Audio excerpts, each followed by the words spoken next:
Yang pertama, saya akan menjelaskan tentang larutan penyangga atau buffer.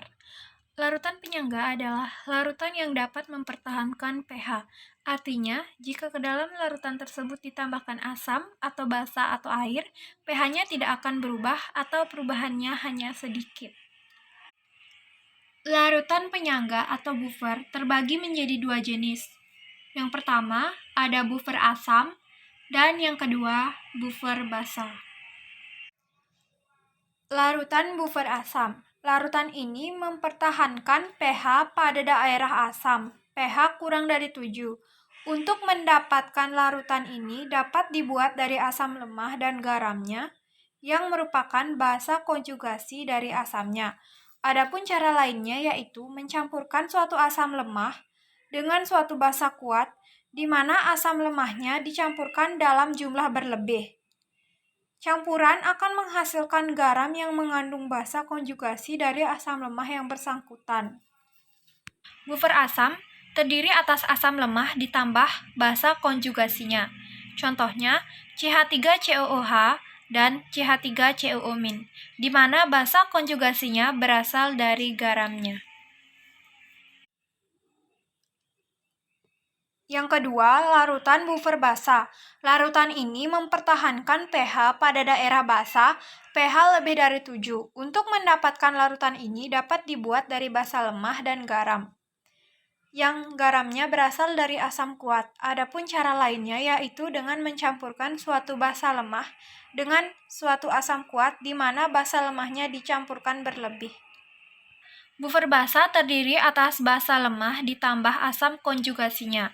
Contohnya NH4OH dan NH4+, di mana asam konjugasinya berasal dari garamnya. Selanjutnya, saya akan membahas tentang cara membuat larutan penyangga. Cara membuat larutan penyangga. Yang pertama, mereaksikan asam lemah dengan garamnya. Contohnya yaitu CH3COOH ditambah CH3COONA. Maka komponen buffernya yaitu CH3COOH dan CH3COO-. Yang kedua, mereaksikan basa lemah dengan garamnya. Contohnya NH4OH ditambah NH4Cl.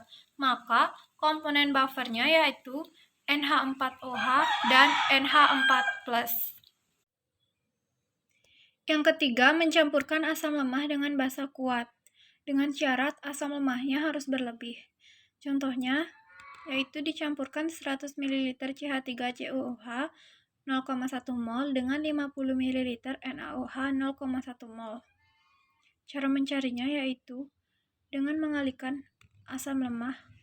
mol asam lemah dikali volume asam lemah dikali valensi asam lemah. Dapat kita ketahui bahwa hasil dari asam lemah lebih besar dari basa kuat, maka larutan tersebut adalah larutan penyangga karena asam lemahnya berlebih. Yang keempat, mencampurkan basa lemah dengan asam kuat, dengan syarat basa lemah harus berlebih.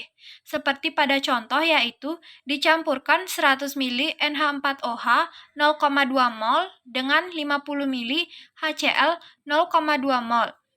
Dapat kita ketahui, hasil dari basa lemah atau NH4OH lebih besar daripada asam kuat. Maka larutan tersebut disebut larutan penyangga atau buffer karena basa lemahnya berlebih.